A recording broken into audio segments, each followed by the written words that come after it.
အားလုံးပဲမင်္ဂလာပါခင်ဗျာကျွန်တော်ဒီနေ့ True Digital Park မှာရှိတဲ့ဒီ Skytrack လေးကိုကျွန်တော်တီးသလောက်လေး sharing လုပ်ရှင်လို့ပါเนาะဒီနေရာလေးကတော့လေ့ကျင့်ခန်းလုပ်ရှင်တဲ့လူတွေအဓိကအဖြစ်ပြေးခြင်းတဲ့လူတွေလမ်းလျှောက်ခြင်းတဲ့လူတွေအတွက်တကယ်အဆင်ပြေတဲ့နေရာလေးပေါ့เนาะဝင်ကြီးပါညာလည်းပေးကြမလို့ register တစ်ခါလုပ်ပြီးနောက်ပိုင်းQR code လေးဖတ်ပြီးတော့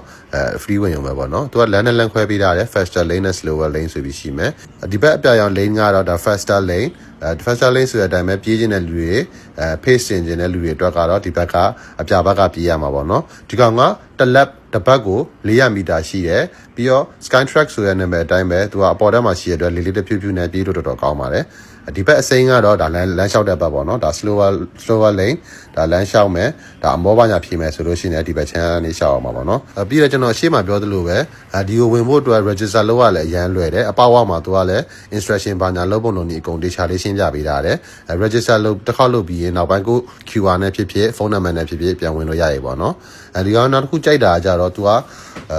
convenience ဖြစ်တယ်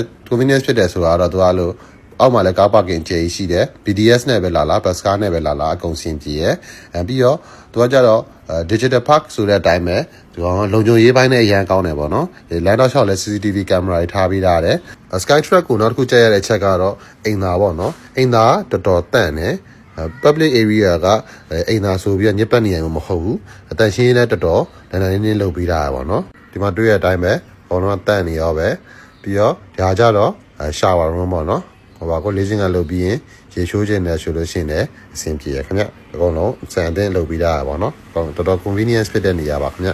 ဒီဘက်ကတော့အိမ်သာပါအိမ်သာလည်းတွေ့ရတဲ့အတိုင်းပဲပေါ့เนาะတော်တော်တန့်တယ်တန်ရှင်းတော်တော်ကောင်းတာလေးကိုလည်းကျွန်တော်ဒီနေရာလေးကိုတော်တော်သဘောကျရပါเนาะ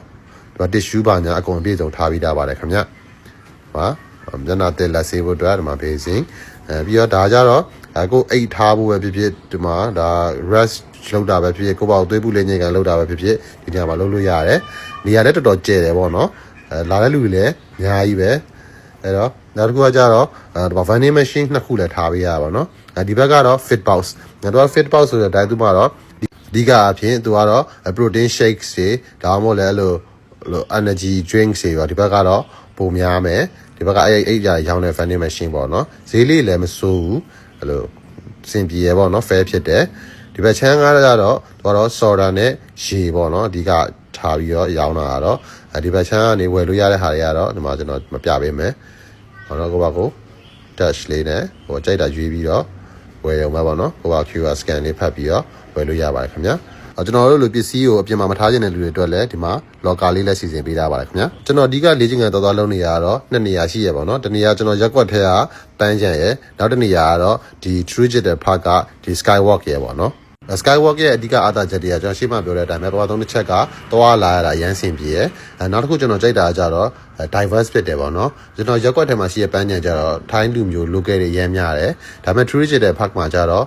ကျွန်တော်နိုင်ငံသားတွေလည်းလာတယ်ကျွန်တော်မြန်မာလူမျိုးတွေလည်းရှိရယ်ပေါ့နော်အဲ့တော့ပြေးရတာပို့ပြီးတော့လွတ်လပ်တယ်လို့ခံစားရတယ်ပေါ့နော်အဲ့တော့ဒီ Skytrack မှာလေ့ကျင့်ခန်းလာလို့အတွက်အားလုံးကို recommend လုပ်ပါတယ်ဒီမှာလုံနေတဲ့လူတွေရှိလို့ရှိရင်လည်းကျွန်တော် comment လေးမှာပြောခဲ့ပေးပါဦးအားလုံးကိုကျေးဇူးတင်ပါတယ်ခင်ဗျာ